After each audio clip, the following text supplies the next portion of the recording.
Declaro aberta a 18ª reunião extraordinária do Grupo de Trabalho destinada a analisar e debater, no âmbito da regulamentação da reforma tributária, o PLP 68, que institui o Imposto sobre Bens e Serviços, IBS, a Contribuição Social sobre Bens e Serviços, CBS, e o Imposto Seletivo, IS, e da outras providências.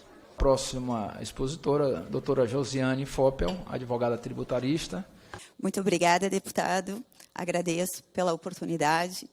Cumprimento, assim como todos aqui dessa sessão. E, primeiro, quero deixar bem claro que a redação do projeto da PLP 68, ela realmente é muito positiva. Ela acaba por encerrar diversas controvérsias, realmente, que nós passamos atualmente.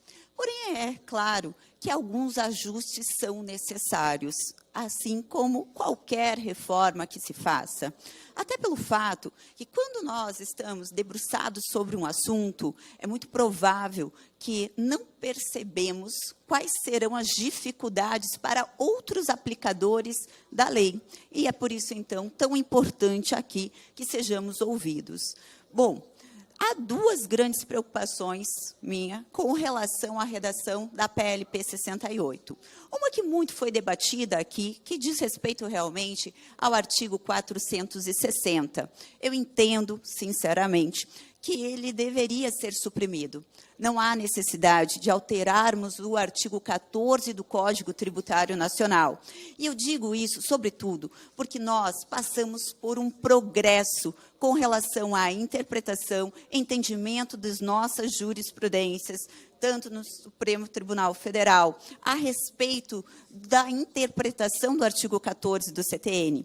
Como muito bem demonstrado aqui pela doutora Núbia, nós passamos já por muitas ações de inconstitucionalidade, sobretudo com referência à Lei 9.532, de 97. Menciono aqui a ADIM 1802, que trouxe realmente a inconstitucionalidade do artigo 12, parágrafo 2º, a linha A da 9.532, que limitava, condicionava a imunidade para que não houvesse a remuneração dos dirigentes.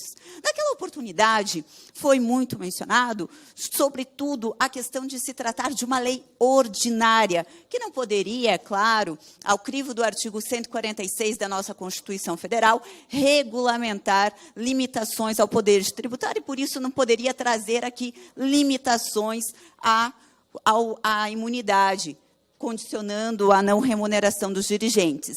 Ocorre, doutora, que a nossa preocupação nesse momento é justamente que, em sendo aprovada a redação da PLP 68, tal como está, possa justamente trazer essa interpretação ao artigo 14 hoje do CTN, em sede de lei complementar, para que permita realmente que não sejam nem mesmo remunerados os dirigentes dessas associações do terceiro setor. O que isso pode, sem dúvida alguma, implicar e prejudicar o desenvolvimento dessas instituições.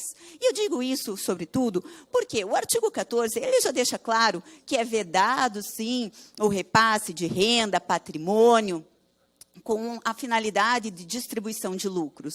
Me parece que hoje não há dúvida alguma, quando nós temos distribuição de lucros e uma questão de remuneração. Não há como falarmos que a remuneração certa venha a ser uma distribuição disfarçada de lucros. E isso também, acredito que não precisa nem estar no texto, como assim é trazido pela PLP 68, que pode mais gerar dúvidas e implicar em uma interpretação equivocada do que resolver um problema. A nossa preocupação é que justamente seja ao aplicador da lei desviar da inconstitucionalidade já apontada pela 9.532, cair justamente em uma constitucionalidade agora trazida pela PLP 68. Então, é por isso que considero que deveria ser suprimido, sim, o artigo 460, que vem trazendo alterações ao artigo 14 do CTN, que, ao meu ver, não tem prejuízos, dado justamente a amplitude de discussões e interpretações já fornecidas pelo nosso Supremo Tribunal Federal acerca desse dispositivo. E, ao trazer que as imunidades serão aplicadas ao IBS e à CBS, acredito que estaria muito bem resguardada pelos limites impostos pelo artigo 14 do CTN.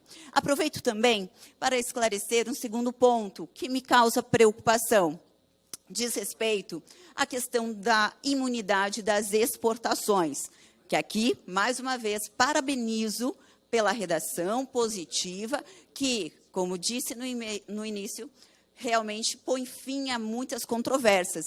E na parte de imunidade de serviços para o exterior, acaba realmente colocando, digamos que uma pá de cal, quando se fala da exportação de serviços.